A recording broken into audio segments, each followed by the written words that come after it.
Now, there's some of these restrictions might make sense. For example, if you're a pedophile convicted of that, should you be working in a daycare center? Probably not. But don't a lot of the restrictions just don't make any sense and they're unreasonable? And what can we do to take off some of these barriers? Some of them are beyond the legal. It's up to employers to step up and remove their own barriers, but how about that? Well, I think this is a mixed question. First off, there is no question that the felonies result in a huge destruction in economic activity, right? You've got this felony, it follows you for the rest of your life, and the licensing sanctions that come along, or just the inability to get some of the professions we've heard about earlier, obviously follow. For some of them, I think they're 100% appropriate. For others, I think they're questionable. As you just alluded to, many of these are self-imposed restrictions on the employers. There isn't a law that says you can't hire somebody that has a felony record. That person has to, though, be able to show why they should get a job versus somebody that doesn't. Somebody that maybe has a better education, somebody that has certified skills. It is exactly right. There's these entrepreneurs out here that have tremendous skills in illegal activity. And the question is, how do we channel that energy, that creativity, that natural innate ability to create and to create it into a good legal channel? And I think what we've heard about, there's some good programs out there that allow that channeling and refocus. I really commend the efforts that I've heard about earlier in the audience.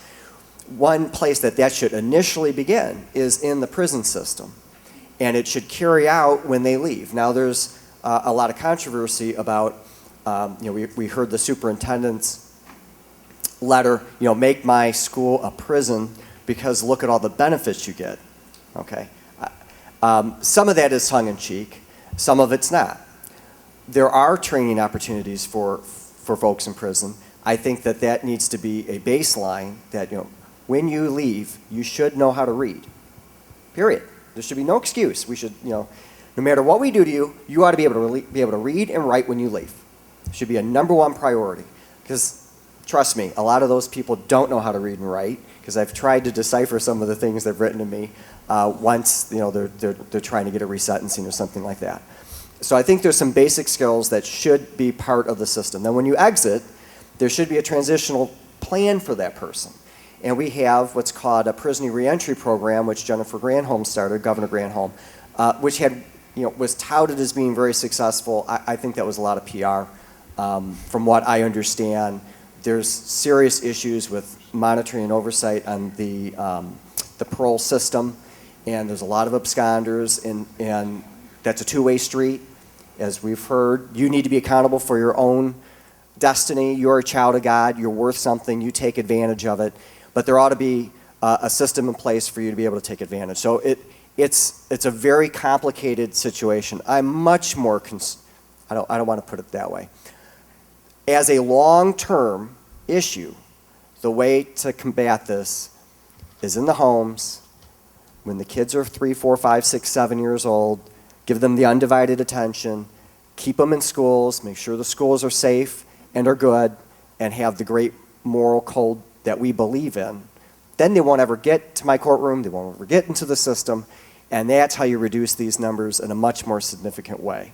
Or McQuade, the same question, or anything else you want to touch on. What can the legal system do to remove some of the barriers that people coming out of prison or just have felonies, so they make it easier to reenter society? Yeah, so, I'll disagree with one of the positions that's been stated in that about, checking the box. As an employer, I believe in transparency. I want information. I want to know everything I can about who's going to work in my workplace, who's going to handle my money, who's going to handle my sensitive documents. I want to know everything about them. But again, like with mandatory minimums, I think we're too categorical about it all. It's sort of felony, yes or no, and that's it, end of story. Well, what kind of felony?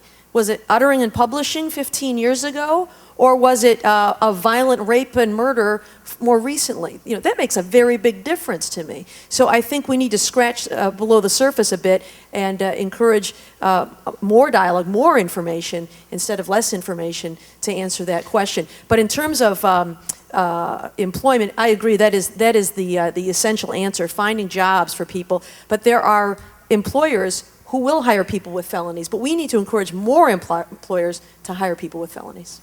No question, but doesn't the ban the box, doesn't it encourage that, just the kind of thinking you said, where you just have felony, put it off to the other side? I mean, that kind of information is available anyway in the information age. Any employer can get that information, but when you have a ban the box, doesn't it encourage just the kind of simplistic yes or no thinking that you just said was... Yes, and I discourage that kind of simplistic thinking. So, you know, a box on an application is not the way to do it, but that's not going to stop employers from doing background investigations. True. And as an employer, I want all that information, but I think what we need to do is encourage employers that regardless, let's look deeper into what is that felony and encourage people, if it's not a violent felony or you know, something that would cause you to a pedophile in a daycare center, to encourage people to hire somebody with the 15-year-old uttering and publishing conviction.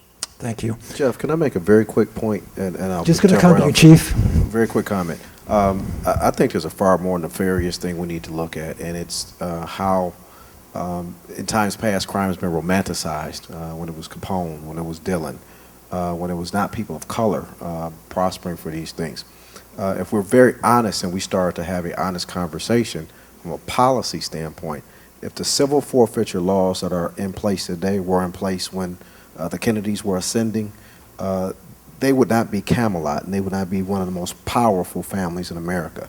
How some classes of people have been allowed to do what they needed to do to pull themselves up from their bootstraps and then clean their situation up. And then it's amazing when people of color figured that out, the rules of engagement changed. We have not had an honest conversation about that. Because a lot of the profiteering that some of these young people are doing, they're trying to feed their babies. They're trying to make sure that people have food on the table. Now, am I saying that we allow people to keep all of their assets? I mean, I can't be totally disingenuous because I get a lot of that money myself for enforcement efforts. But the reality is, if you look at the disparate treatment as to how certain class of people have been allowed to get out of a life of crime, even if they started there, we don't give these same young people the opportunities. We take everything that they profited. And rather he did it, what about his baby that was eating? That baby didn't do anything.